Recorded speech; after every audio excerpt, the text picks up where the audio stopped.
cup at a time. Yeah, this is tea time. Making a difference, one cup at a time. So be sure to grab your tea, grab a seat, and tune in to Miss Liz. Tea time, making a difference, one cup at a time. Tea time, yeah. Tea time, time, time.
Well, welcome everybody, and it is evening tea time, and tonight we're going to dress up a little bit. That's right, so go grab your hats, because we're going to do some party hats tonight, because we're going to have an exciting, adventurous tea time tonight with the New York best-selling author, Ann Charles. That's right, she's sitting in the background, and she's going to come and spill a good, strong TEA with all of us tonight, and we're going to talk her book series. We're going to talk all that good stuff.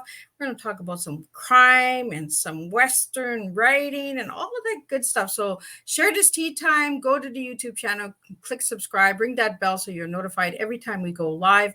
And we're going to spill some good old strong tea. So let's get started. We're going to do the disclaimer and then a little bit of a bio. And then we're going to get Ann in here and we're going to see how Ann looks and what hat she's wearing at her end. So the disclaimer for Miss Liz's Tea Time Live Show. Miss Liz, myself, is going live using StreamYard. Before leaving a comment, please grant StreamYard permission to see your name at StreamYard.com. Please be advised that the content brought forward for any Tea Time show hosted by myself, Miss Liz, is always brought forward in good faith. However, may bring forth dialogues and opinions that are not representative of my platform. The facts and information are perceived to be accurate at the given time of airing. All Tea Time guests and audience participants are responsible for using their good judgment in taking any action that may relate to the discussion. The content brought forward may include discussions for some where they may be emotionally at risk. It is significant to know that the show is engaging in discussion forums only to offer and inspire awareness and connection and is not providing therapeutical advice. If you have any questions about the disclaimer or the panelist discussion, you may freely contact me, Miss Liz, through my email at bookingmissliz@gmail.com. Moving forward, should you choose to voluntarily participate in the show in any aspect, I myself, Miss Liz, welcomes you. And should you decide that the show is not made for you at this time, I will respect your wishes and see you at a later show at a later date and time. And again, all tea times this year are done on a Thursday unless they are a rescheduled tea time, which will be done on a Monday or a Tuesday. So now let me give you a little bit on Ann Charles.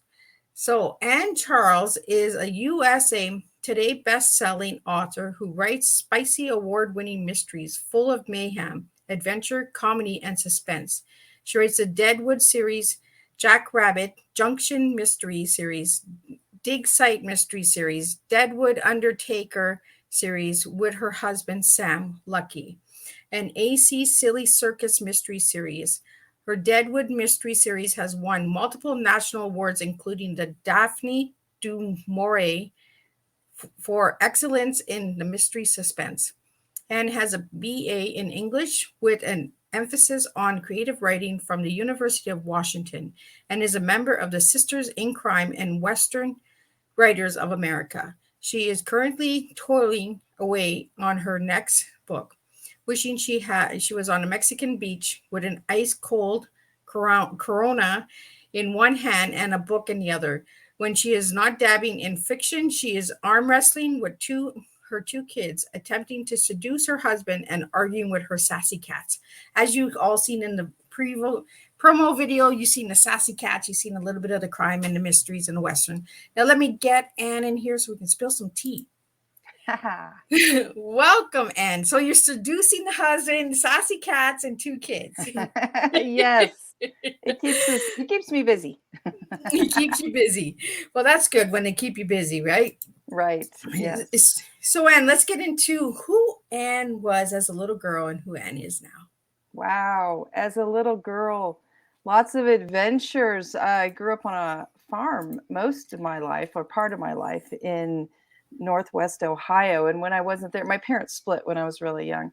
So when I wasn't there, I was out in Deadwood in the Black Hills area of South Dakota with my mom, exploring caves and spelunking and doing things I should not have probably been doing for safety reasons. But, as a kid, you just don't think about what you're doing. You're just out having a grand adventure, exploring, old mines and all kinds of good stuff. So having the best time I can, at the same time, daydreaming a lot, always daydreaming about, with the future, but just stories and things I was making up in my head. Not that I planned on being a writer.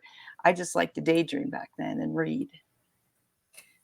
Well, daydreaming is good because look where it took you. It took you on the adventure of all of these incredible series. And I'm so glad that you have the Jackrabbit. Is it Jackrabbit Junction, because we're going down the rabbit hole. We got our Alice in Wonderland hats on here. Exactly. Oh man, I have so much fun down in the desert with the Morgan sisters in that series. It's just one wild time, one day after the next, and lots of, again, there's the adventure and the treasure hunting stuff, all that goes with that series. Keeps me laughing as I write. Right. I think I'm going to ask you right from the get-go. We're going to start right at the get-go. What is your tea? Okay. Tea. So treasure, like we talked about, treasure hunting, treasure, in the stories, there's often an element of that in each of my, the different books I write, as well as the one I write, my husband and I co-write, because I think that's a lot of fun. It's an exciting element that I always enjoy in a story. So, finding treasures in real life too. And by that, I don't mean, crowns with rubies and emeralds and all that stuff. It can be a really cool rock you find on the beach. It can be some beautiful flower while you're out hiking, on a trail. Whatever your treasure is, I think, to keep in harmony, find your happy place, pick your treasures and go look for them. And I tend to do that, try to do that a little bit every day to, especially if I watch too much news or something like that. Let's go find something happy. I gotta go pick a rock. Let's go find something happy in nature and smile about it. Right. Well, I got that from watching you and learning about you, Anne, is that you're really playful. Like you have like a dark sense of humor, like your comedy and all of that. Like even the titles of your series, Deadwood, like people just think of like dark, but it's not. It's adventurous. It's mysterious. It keeps you on your toes, right? So how did you get all the names? Because you have the Deadwood series and then you have the Deadwood Undertaker series. Yeah, so way back, one of the things with the Deadwood Mystery Series, it is, if you look at the cover of the first one, I have it. I put them right there in case so it's kind of dark, it seems like, ooh, scary, which it has some, dark elements. But what we did do, with every title, I've played with the title. So it's not Dearly Departed in Deadwood. It's Nearly Departed in Deadwood. The second book in that series is Optical Delusions, where we cross off, it says optical illusions, but we cross it off to make it delusions. So we're trying to show through the titles that there's some comedy in, these stories. And I just find that I have to take life with some humor. It's just, I can't, if it's too serious, too long, it's kind of depressing. And so if I can add an element of humor, even dark humor often will pull me through real life and keep me going. And I want to share that in the story. When things seem down for the heroine, there's always bits of humor in there to kind of lift things back up and keep her going. Okay, now I want to get back to the E and the A for your team because I kind of threw you off and took you in another direction. It's almost like, well, Alice in Wonderland. Oh, we're going this way. White Rabbit's going this way. No, we're going this way. I know you're keeping me on my toes tonight. E for entertainment. I often tell people, readers, new readers coming in wondering, what are these books about? I'm out there to do some education because every story has history. I research, and I try to incorporate some bits of nonfiction into the fiction.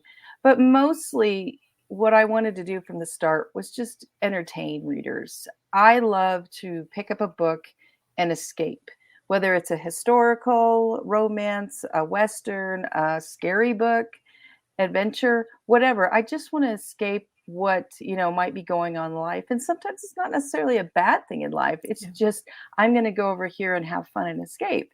So since I was a kid, I've been doing that, escaping into fiction. I used to get in trouble for staying in my room too long reading, so I got caught in school reading a book during English class. It was just constant. Anytime I could escape, I would, because it was so fun. So I wanted to provide some entertainment. I wanted to give, when you're feeling down, when life's really kicking you around, pick up, one of these books and enjoy some fun entertainment and watch these heroes and heroines deal with some really crazy stuff flying at them and laugh along with them. And what's your A? The A. Oh boy, adventure. That's what, adventure and action, because all the stories are full of adventure and action. I love to watch action adventure shows. So I like to incorporate that into the books as well. And it took me, one of the hardest things to learn when I was writing and trying to improve my craft was how to write action scenes. They're some of the toughest scenes because you have to move things quickly. But at the same time, you have to make sure you don't lose the reader. Like you jump too fast and all of a sudden the heroine's on the other side of the room. And how did she get there? Because that slows the story because you're busy going, wait a second, what is going on? I can't see this in my mind. So balancing the action with description, fun words, and then throwing dialogue in and all that goes with it too was a wonderful, challenge. And I still work at that. It's something I always, read it out loud when I'm writing to see how the flow is on that. So, and adventure is just fun because I think, since I was a kid, Indiana Jones, all the adventure movies I grew up watching or books reading, Treasure Island again is one of my favorites. So adventure and action. See, that's what I was thinking. Treasure Island, you have that scavenger hunt treasure kind of, like let's go get the treasure, the stones, the rocks and all of that, because treasures are not just crowns and rubies and diamonds, right? They're like little gems that are all over the world, like like a special bottle that has melted a certain way, or right. So do you like driftwood? I don't mind it. I do love rocks. I am a geology bit of a nerd, and physical geography as well. I'm really into anything with landforms and how things were formed and how long has that mountain been here, when was it formed, what was the circumstances around it. I used to think, boy, I probably should have gone to school to either geologist or use something in that, because I'll watch documentaries on plate tectonics, give drop of a dime over many things. But on the other hand, it's a lot of fun to tell stories, so I get to just be a amateur. Well, that's what I got, and that's what I got from you, Anne, when I was searching for you. I was like, when I was doing my homework, and you was like, she's really playful, she's very adventurous, and even your book covers are gorgeous. Oh, who created the covers? So my brother is the artist that creates on paper using often colored pencils, I think is his medium.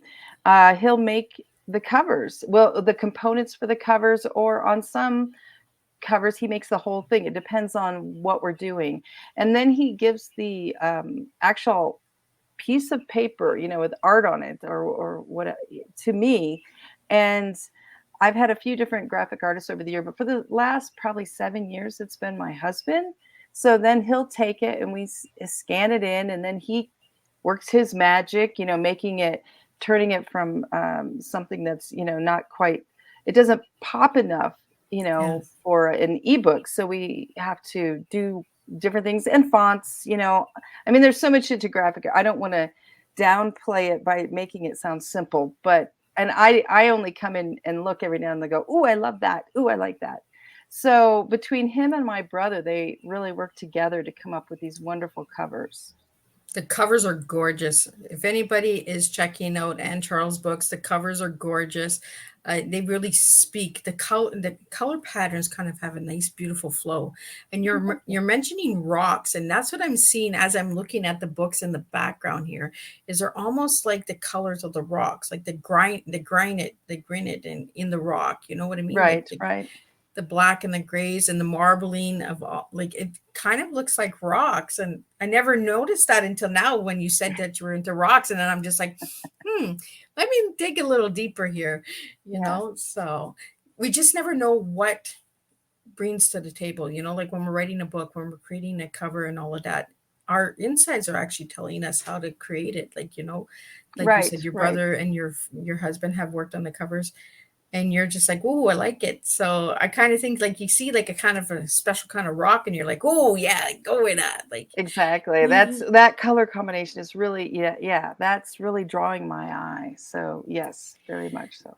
So when did you start writing it? I have to think about that for a second. It was in the mid 90s. Oh, I wrote a book. It was a romance, a short romance with, a piece of paper and a pen. So I have a notebook that I wrote that particular book. And I wrote to the end. I finished it and it was pretty sad, but it was done. And no, it will never be published because again, it's not sad. I don't mean the story sad. I mean the writing. But hey, I finished and that kind of gave me a real, hey, I can maybe do this. I didn't know I could write a book. And I cleaned up the first few chapters and I sent it off to a publisher and it was rejected, but they were really kind. And so I kept trying and I thought, well, maybe this is something I can do because I couldn't decide on a career. And this was, mid 20s by now and I'm bouncing from different, one career to the next in college, not sure where I'm going. So it was kind of like, well, maybe this is something someday I can do when I'm done with, whatever I'm going to do first. I didn't realize it was going to become the career. So it was a surprise, a good surprise. so where do you see your books in 20 years from now? That's a really good question. I'm working on book 13 of the Deadwood Mystery Series. So Oh, I'm still going, and each of these are ongoing series. I've just last year I wrote book 6 of the Jackrabbit Junction Mystery Series. My husband is working on book 5. We have different parts we play in the creation of the Deadwood Undertaker series, and he's working away. I'm working on 13, and then I would like to write book 3 of the Dig Site series. That one's been more spaced out, just because they're all in the same world. So I have to, time wise, I kind of have to have them flow in a certain order. And the Dig Site series is the farthest out in the future compared to the others. So I have to kind of get the others caught up to that timeline. But anyways, I keep going. There's, like you said, there's the AC Silly Circus series, which is novellas that are just shape-shifting, romance, paranormal, crazy. When I write them, I feel like it's a cartoon in my head coming out.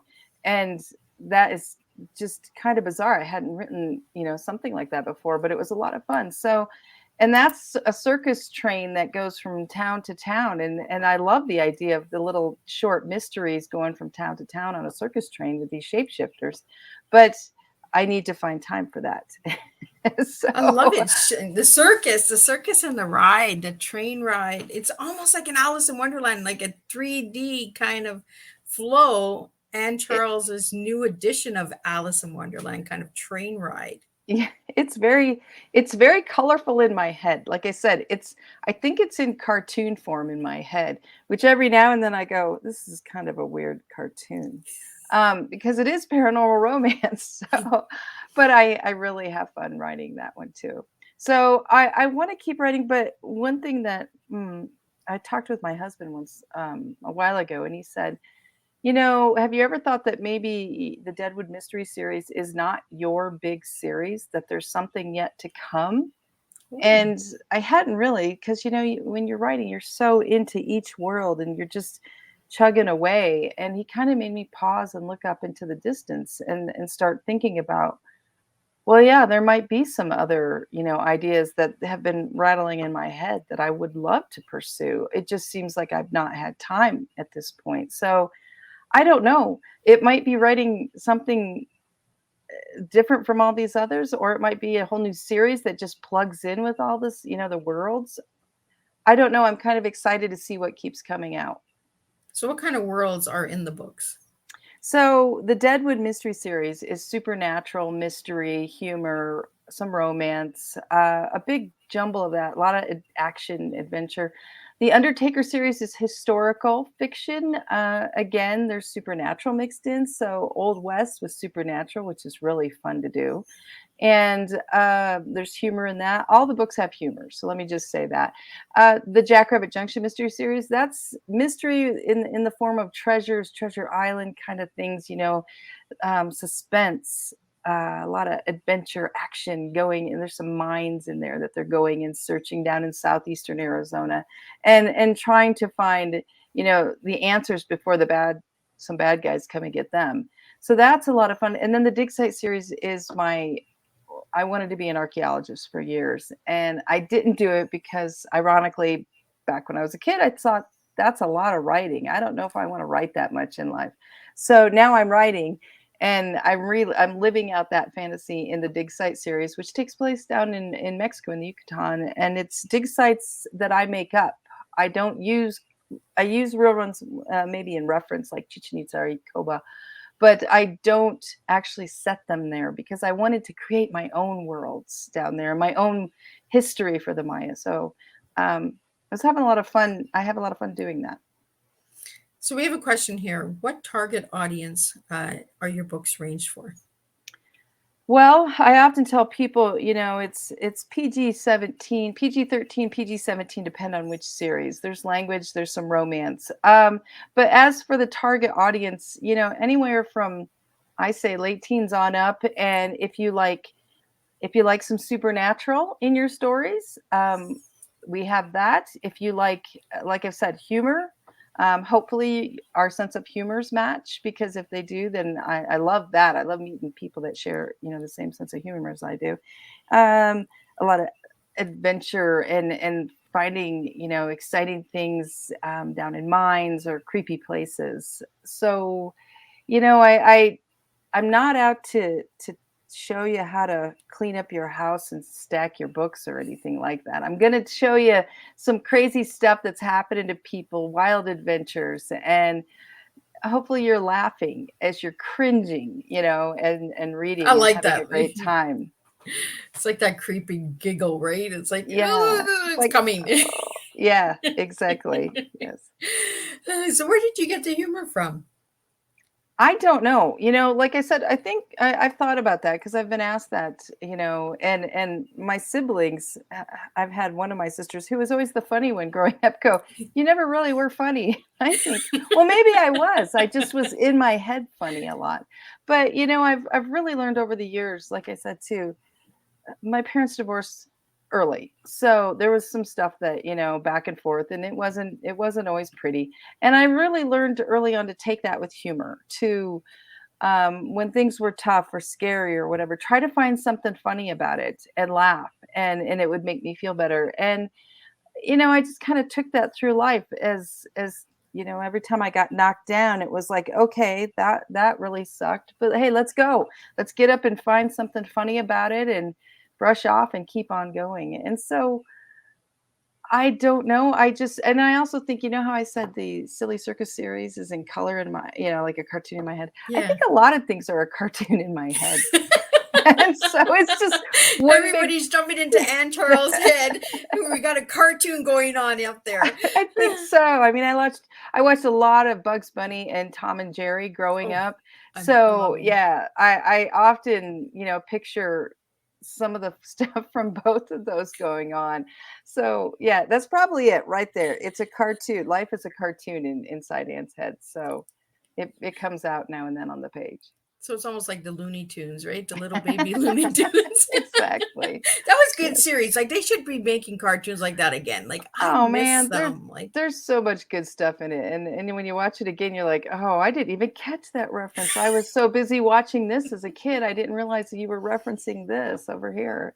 Right? Right. Now as an adult, we look at it differently, right? We're like, oh, we missed that. Oh, we missed that too. Oh, let me watch this again. Let me rewind it. Exactly. I find myself watching cartoons more than the adult movies now. Like I want to go back and watch like Alice in Wonderland, the cartoon one. Right. Or, or the black and white one that turns into color.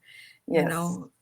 Where that's where I kind of see you going, like with the dark, heavy names of Deadwood and Dead Undertaker, and then you're falling with the train into the color world and cartoons. And who knows, maybe you have a cartoon come out with your series. Maybe, there's always those rights in the copyrights, all that you can do. So who knows? You just never know. Yes. We'll jump in Anne's head there and we'll make a cartoon. You might want to be careful getting in here. There's some crazy, rabbit holes in here too. There's a lot of rabbit holes. So we might fall to the left, we might fall to the right. You just never know where you're going. You never know. Better buckle up. Put your seatbelt on when you're on the train. Well, that's why AC Silly Circus Series, when it came to naming that circus series, AC Ann Charles, it's my Silly Circus Series. Because I just felt like this is crazy, silly paranormal romance. What is this? This is so different. And the covers, I left the books up on the shelf, but the covers to the books are really bright and, circus colorful. So it's quite different from the other stuff. So when you wrote the Circus series, were you like in a happy mood? Were you going through something that was really fun?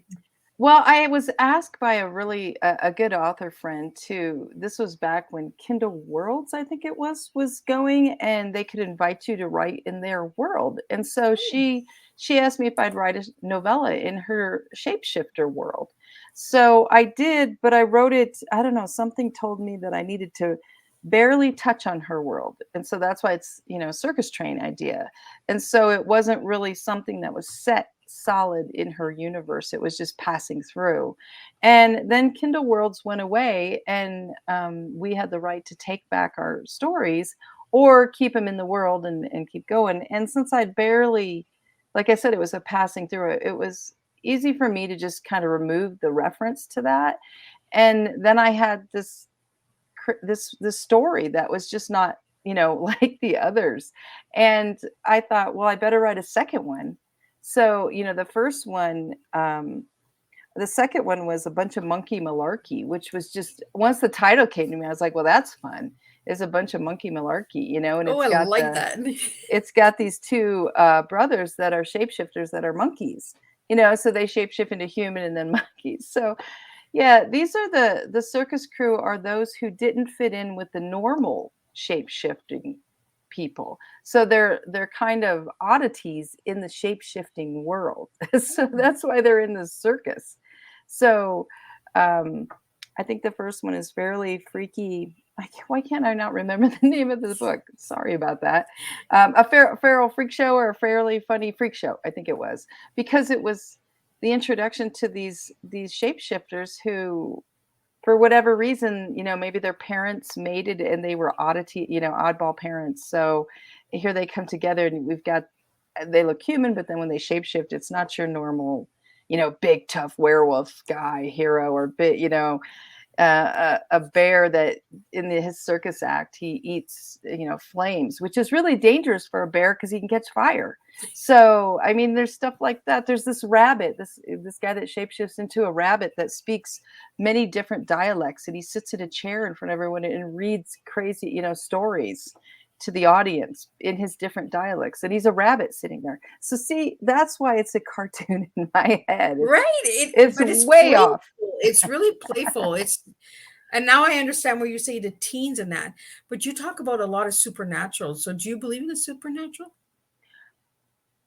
I think so. I say that because I'm a Virgo, so some of that I'm pretty grounded in some ways, and I think I haven't really.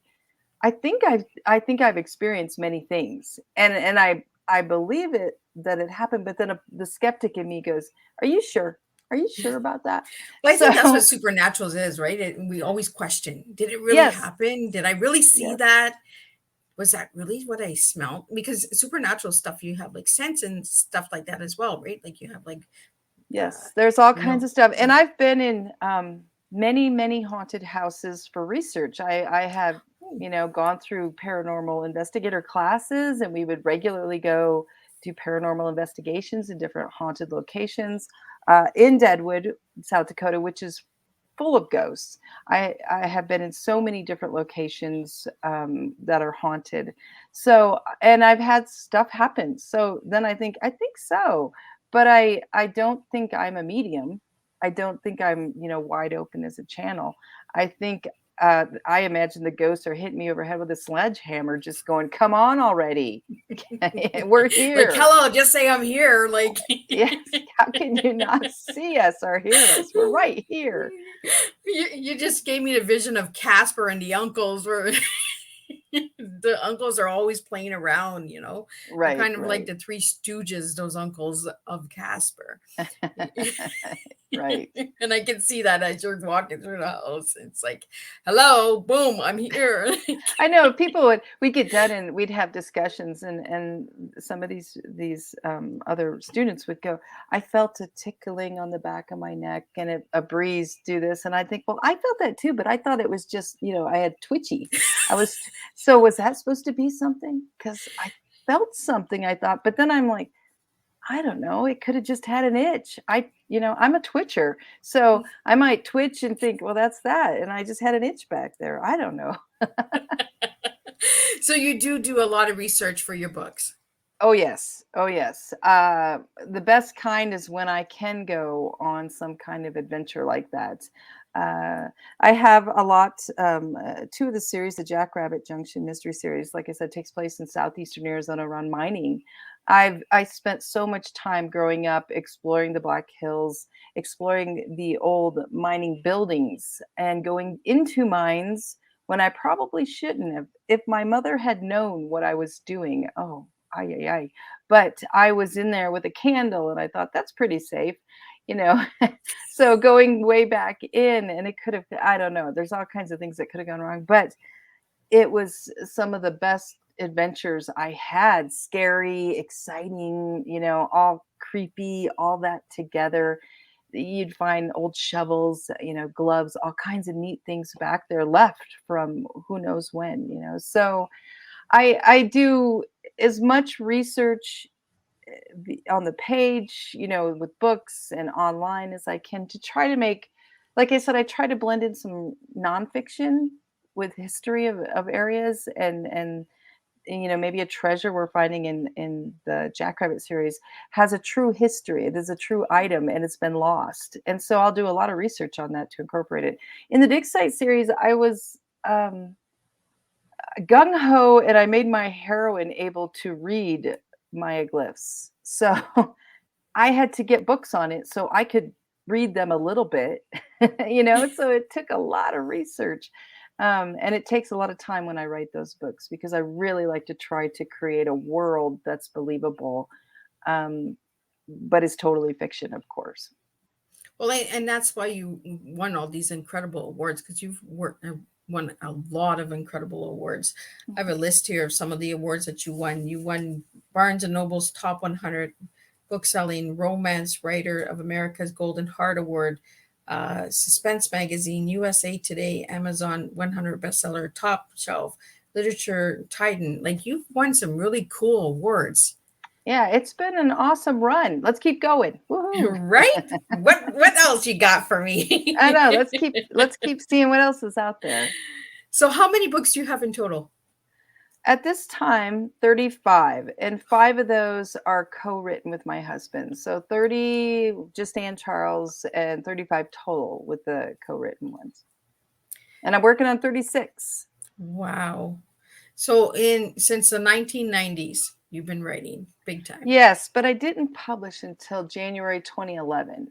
Oh, There were lots of years of failures in there, lots of rejections, lots of struggles, lots of trying to figure out who is this writing and what stories are we writing. The first book I published, Nearly Departed in Deadwood, I believe was the 8th book I had written. And then I turned around and I published the 9th, the second book in the Deadwood series. And then I turned around and published I think it's the 5th book I'd written, the Dance of the Winnebagos. I had gotten a lot of work, and I had written the second book in that series. So all before I wrote the Deadwood series that I published first. So I moved it around. And then the Dig Site series is renamed from the 3rd book I ever wrote, which I totally rewrote because it was bad. It was so bad, my critique group said, you can never have a hero with that name ever again because we hate your heroes so bad. So when they hate your hero, you're like, oh, I think I did something wrong there. He wasn't supposed to be hated. the heroes are not supposed to be hated. Yeah, so I had to do a lot of, I rewrote that book, and then I rewrote it again, and then I rewrote it one more time, and I finally nailed what I wanted to get and that's Look What the Wind Blew In. So I've dallied in some of the old stuff. I have a couple that I have not rewritten that I've thought about doing because they were a lot of fun, but I just don't have time. I've got other books I'm working on always. So how long does it take you to write a book? Man, I wish I wrote it in like a month or 2, but honestly, it takes me 3 to 4 months. And then I spend a solid month in editing, meaning not me. It goes to an editor, and a professional editor, and she gets back with me. And then we incorporate it and we run it through beta readers who go through, an almost finished product and help us to find any last little things. Because we try to put the cleanest books we can out there on the market. And by clean, I mean spelling errors, accidental grammatical errors. In dialogue, a lot of times grammar is not correct. And so, they don't all speak perfect English. I sure don't. So I don't expect my characters to pull that off. But, we've tried to make this product, shiny and pretty as possible and put it out there so that when you get it, it's worth, every penny, and you can enjoy it and go away for a while. So we have a question here. What is a beta writer? Beta reader. Reader. So a beta reader it's a crew I have of up to 40 to 50 people, and I choose different ones and different numbers, each with different books. But what they do is after it's been through editing, a professional editor, and then I go through it again and do my edits, and I think I have it just about ready to go live to people. I need eyes to go through it that have never seen it, that will catch the errors that my eyes are skipping over, and the editor's eyes she's read it so much she's skipping over, and others, I have a first draft crew too that they missed. So all these, you'd be amazed what gets through. So then this beta crew of anywhere from 20 to 40, 45 people that I choose, they'll read it. And they will get back to me, and they read it quick. They have about a week to get through it, and they'll send back anything they find. They also know they usually know my series very well, or have reread the series recently, so that they can look for consistency errors. Hey, back in book 2, you said this was this, and now it's here like this. Did you mean that? So they're helping me keep the story, make sure I don't screw up anything like that. And that seems like it would be simple, but when you've written 12 books in a series. Plus, I have Deadwood Shorts, which are short stories that go with the series. And these books, they're standalone, but they're better read if you start at the beginning and go through on a time, and read over the time. It's a lot of fun, the build up and how the characters change. But anyway, I wish I could tell you I had a photographic memory and remembered every single detail of what I've read, and I even reread the series before I start writing, but I miss stuff. I forget stuff and from long ago. And so that's what beta readers do. They help find those last little things to make the book as best as it can be. Yeah, because I did find the shorts, and I was going to ask you, what are the shorts? Are they like smaller versions of the story? So what it is when you write series, or well, for those of us that have written series, there's often little side stories you'd like to tell about the characters, but you don't want to incorporate it into the big books because it doesn't really have a place and it'll slow down the plot. So these are stories that are part of the, it's all the characters and the people in the books, and they fit in the lineup. Like one of them is book, I say 6.5. You read it between books 6 and 7. There's another one that's 8.5. So when you finish 8, go grab that book and read it because it fits in the timeline even. But they're just short stories off to the side. And they usually give a little bit of good information that goes in with the big series, but I don't want to slow down that series with these 30,000 words that don't really need to be in the book. So that's the Deadwood shorts, just extras. And I really don't like to put out stories that really don't have a point, even short stories or novellas. So these all have, when I plot them out, they're plotted just like the big books. They're just on short form. Well, and that's the first time I've heard of shorts, so that's why I was curious, because I've never heard of that before, of the shorts. And then I was thinking, well, okay, well, maybe that's like the end of a movie, where they show like all of the directors and producers and characters and right. No, like for example, book 8.5 is Tequila and Time. And so it's my kind of thing. It's a birthday party. It's the birthday of one of the heroine's best friend. So the heroine and her best friend are at one of the bars that's in the books, and they're doing shots of tequila, and they're talking about things that have been happening, that stuff from the past, and they're going through Tequila in Time. And there's a whole point in the story that, in addition to just having fun and they're drinking and laughing, they're uncovering stuff about themselves that maybe they didn't realize even after being lifelong friends. So, it's a fun, it's light, it's a lot of laughter. I tested the tequila as I went through the book to see if 2 shots will do this on an empty stomach. Yes.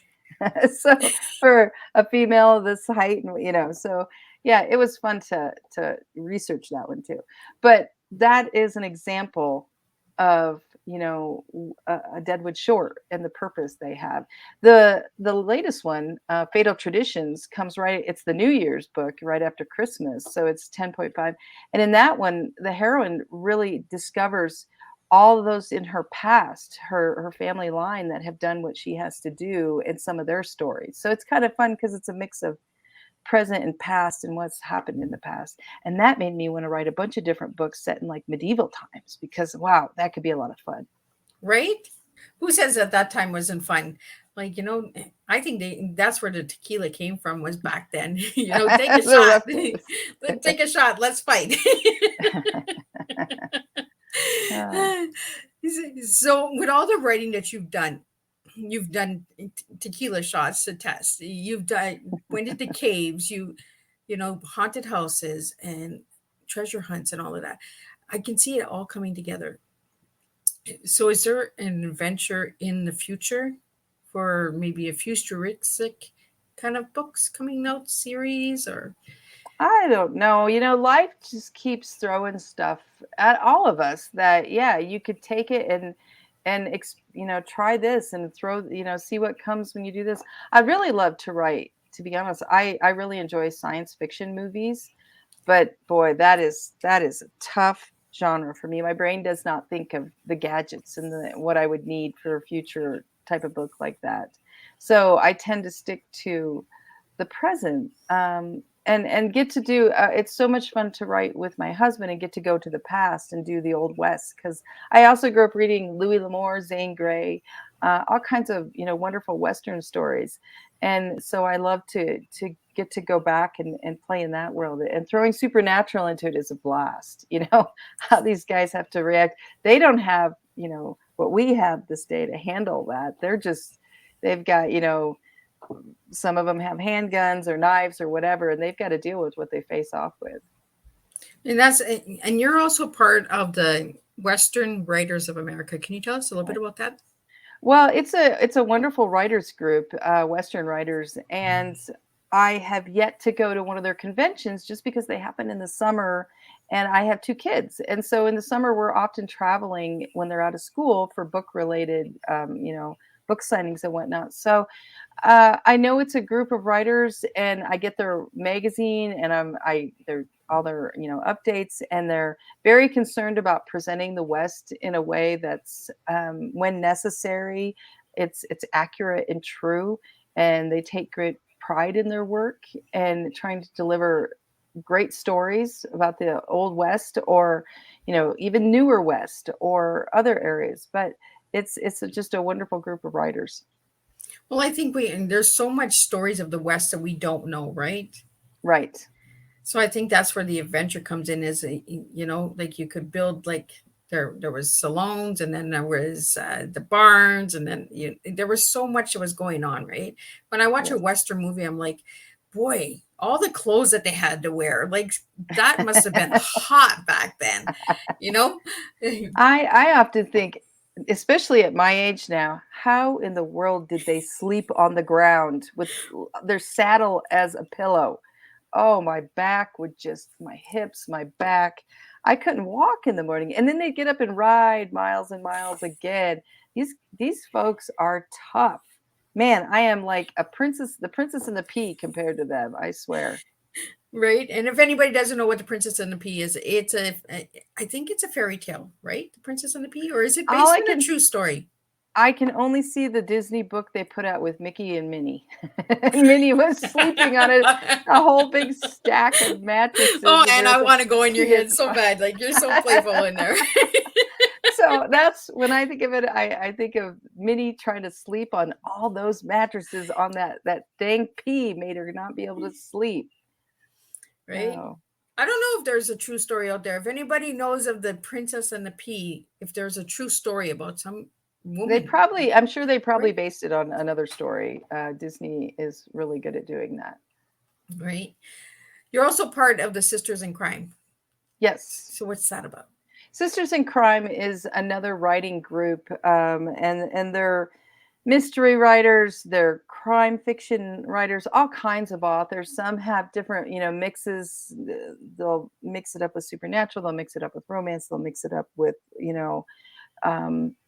nonfiction, whatever. It's just there's a group, and it's not just females. I believe they started, maybe I can't remember how it started out, to be honest, but Sisters in Crime, it's just kind of another division. It's not Mystery Writers of America, but this is a different group. And again, it's just a support group for writers that write anything related to crime and mystery, and they support each other. They offer workshops and conferences and all kinds of group benefits too that help, because as writers we're entrepreneurs, and our insurance and all our we have to deal with all that stuff. So groups like these are writers coming together to support each other and kind of go forth as a group. So do you have like game night, support night? Like, do you guys do like murder she wrote, I think it was, where she used to figure out who murdered somebody? No, but our kids have grown up with this. I mean, I was writing before they were born. So, and I've been published since they were very young. And so they have gotten used to talking, my husband and I brainstorming, talking about characters, talking about plots. And they'll say, is this a real person or is this not? Because some of the things, that are happening, or it could be gruesome or scary, and is this a real person or not? And most time it's not. So they're more surprised when it's a real person.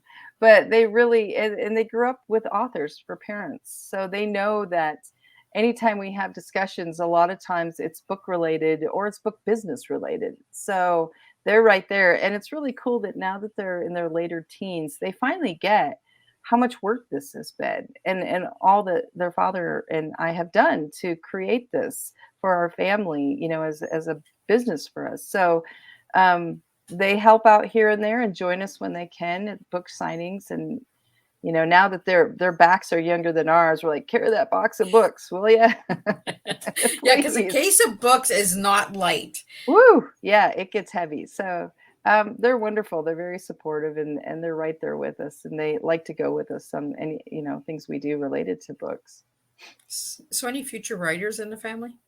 My son has actually written 2 books. He's rewriting the first one because he realized he thinks he has too many characters, too many points of view. So he wants to rewrite that first one again and change it up. So yeah, he's got, he knows, because we've told him, listen, you can't just go right into writing a fiction. That would be grand and wonderful, but really you kind of need to have a career to fall back on, because this is not an easy thing to get into. It's going to take time and work. And in the meantime, you need to make money, because you can't just live off your parents till you're 45. So we talked about this morning in the first tea time about finances. Exactly. So he's going to college. He starts college this fall. He just finished high school, and he's got things in mind, but in the background of it's always, I'm going to write books. And his is more, he likes fantasy, steampunk, that kind of a thing.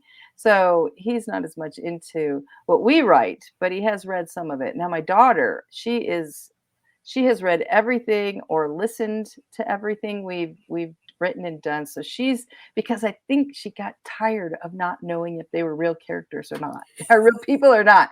So now she feels like she's got the inside track. I know who you're talking about. What about this for so-and-so? What about that? I know exactly what's going on.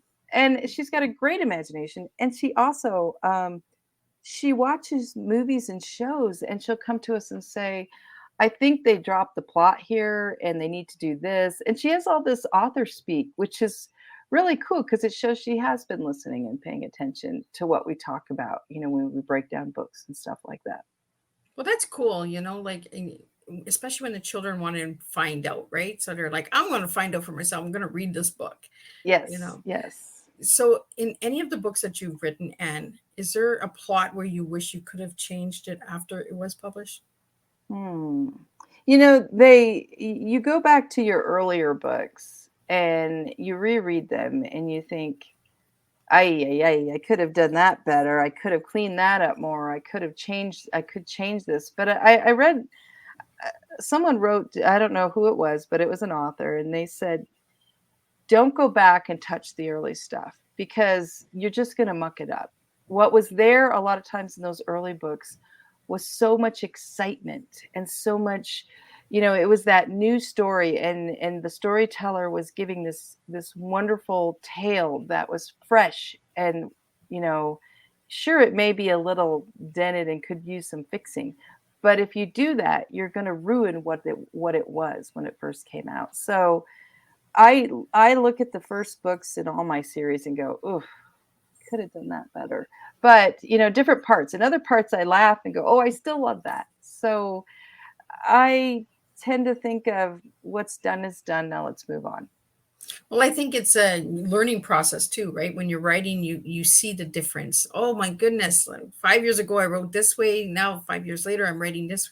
I'm getting deeper into the plots. I'm getting deeper into the descriptions and the action. It's part of growing. You probably, I hope, you hope to keep growing, and I don't think, oh, I'm there. I'm at the point where I'm going to be, this is it. I always think I can do this better, and I can learn how to do this better. And now what I find myself doing is giving myself challenges with every book. Like, okay, for the theme for this book, I'm going to have this, and I'm going to try to incorporate this theme into every chapter and see if I can do it. There's a book, Meanwhile, Back in Deadwood. It's book 6 of that series. I had been teaching at the kids, or helping in the kids' library in elementary school, and there was a book, Meanwhile something, I can't remember. But I thought, oh, I like that. I like how they incorporate that into every chapter. So I'm going to try to start every chapter with Meanwhile, back at such and such, or Meanwhile, and play with it and have fun with it. And then the title is actually Meanwhile, and we cross off Back at the Ranch, and it's Back in Deadwood, and just play with it all throughout. So I tend to give myself challenges now that I didn't used to when I first started out. It was just, it's like a fire hose. Oh, try to hold still. But now I have control of that. And now I like to try to do certain things and aim at certain ways and grow. push myself and try to improve on things in each book too. So, Anne, I asked you to give me one word to describe yourself as an individual, and you gave me the word determined. Why did you give me that word? Well, there's got to be some reason that I keep doing this. So I thought, I guess I'm determined to succeed. But, in all seriousness, I am determined. It's a big thing that drives me. And if I didn't have that, I don't think I ever would have gone into this. I would have still written that first book and been like, okay, that's good. Let's move on to something else. But I did it, and I liked the feel of it. I liked putting the story on the page, and it made me determined to succeed in that career. It didn't happen overnight. That was in my mid 90s, in my early to mid 20s. I didn't publish till my late 30s. So that shows you it took a lot of hard work, and I like the challenge.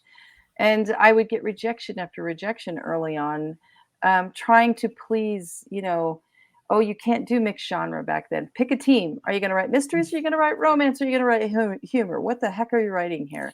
But I was determined to tell the story the way I wanted to tell the story.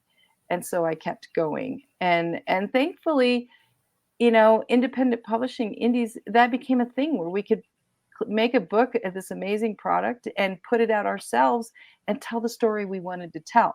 That's not saying it wouldn't have been better with a publisher had I done what they wanted. It's just saying I didn't have an editor saying, do this, do that, do this, and this will be a better book. And marketing saying, well, if you just do this, this, and this, it would be a better book.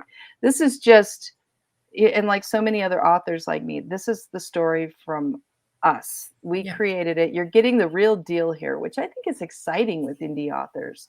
And again, I like many published authors too, so I'm not dissing them. I just like the Wild West feel of some independent authors. Well, it kind of sounds like you're a little rebel there from the West. Like my guns are blazing there. I'm coming for you. My friend says maverick. Think of yourself as a maverick. So I start to go, well, maybe I should be doing like these guys over here. And then I think you're supposed to be doing your maverick thing. So just stop it and keep going the way you're supposed to go. So do you have a maverick in any of your books? I think I have a guy named Maverick in a book that I wrote. It was like book 2 or 3 or 4. I think it was book 4 that I wrote that I haven't rewritten yet, but I did like his name. And actually, did I put him in? Maybe I put him in a character into one of the Dig Site series. Oh, I need to reread that series. But I have characters that are Mavericks, definitely. So what's your favorite hero out of all of the books? Oh, that's tough because I have so much fun with all of them. In the Dig Site series, and Helica is the archaeologist I wish I could have been. She's so smart and she knows things and she knows her history. I wish I could have that brain. But then there's Claire in the Jackrabbit Junction series, she's the middle child trying to get by things. She's really good at handywoman stuff, carpentry, all kinds of stuff. And I love that. I like to work with my husband when we remodel stuff and do some things and learn. So she's want to be that. So she's a lot of fun and things just bounce off her. Of course, Violet in the Deadwood Mystery Series, she's a blast. We're only ever inside her head. So I feel very close to her when I'm writing her books because it's all first person. So I love hanging out with her, and she's a mom of 2 kids too. So we both struggle with our children and being a single, well, I'm not a single mom, but she's a single mom, but going through child rearing. And then in the Deadwood Undertaker series that I write with my husband, on the front of it, you'll see there's this set of legs and a claw. Wait, I got to do that. That's Clementine. And she comes from a Viking line of killers. And she's really tall, and it's my dream to be 6 foot plus and kick butt. So you're not Maverick. I'm coming. And then of course the Circus series is just silly fun and shapeshifting, all kinds of crazy. So I can't pick one, and that's I think why I have 5 ongoing series is because I can't choose one. I like to go here and then go here and then go here and keep bouncing around. Well, I'm kind of glad that you didn't pick one because you have so many different series, right? And they all bring something different to the table. Exactly. Just That's the tonight, like we goal. brought so much to the table. We brought mystery, we brought suspense, we brought murder, we brought humor, and we brought hats, we brought giggles, so we brought a lot to the table tonight. So if anybody would like to reach out and get any of your books, where can they go? My website is the easiest place, anncharles.com. I have links to, we have the books in ebooks, we have print books, we have audio books for everything. So pick what you like. And if you read one as an ebook or a print, I can tell you we have these great narrators and they're the same, they stick the same for each series. So one for the Deadwood series, one for the Deadwood Undertaker series. So it really flows and they are amazing. So it's so different sometimes to listen to a story after reading it and hearing the different emphasis and the different voices. It's a lot of fun. So go to my website. You can find links for all kinds of stuff. Yeah, you got a lot of cool stuff. So go check out the website because I did see the tumblers. Oh yes, those we have a are store. Gorgeous. We have a store too, the Ann Charles store. You can see the books behind me. There's stacks of book behind them, and we autograph. We do personalize whatever you want. You can order those to the store, and then yes, we have all sorts of other fun products because my brother does illustrations in each of the books. There's usually 6 or 7 foot illustrations plus the covers, so we can make all kinds of great stuff with all the different art we have. Yeah, the tumblers are really gorgeous.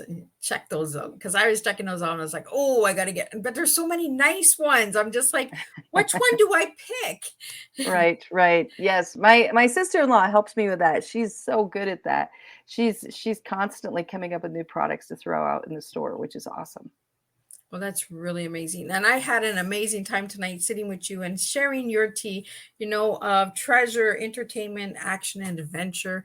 We just went down the rabbit hole and we just had a good old time tonight. So I want to thank you, Anne, for joining me for Tea Time. And thank you for sharing on your series because it was really an honor to get to know a little bit. And I'd love to play in your head once in a while. Like I know. I think this is going to replay as a cartoon in my head because I love your hat. So we'll just make you into a fun cartoon and we'll have a great time. There we go. Right? Who knows? Maybe Miss Liz will be in a future storybook. Exactly. Well, thank you so much, Anne. And thank you to all the listeners and supporters of Tea Time. Make sure to check out all the Tea Times on the YouTube channel. Give it a subscribe, ring that bell.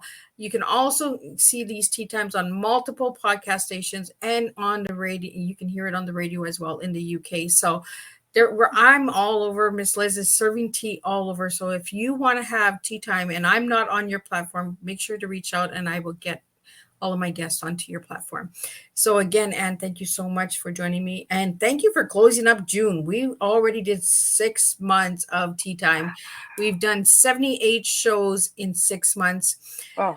So Miss Liz is taking a break in July. So in July, you're only going to get 9 shows instead of 12 or 15 shows. You're getting 9. I'm going away. I'm taking a break. So I want to thank everybody for supporting me. And on this journey, season 4 has been a blast.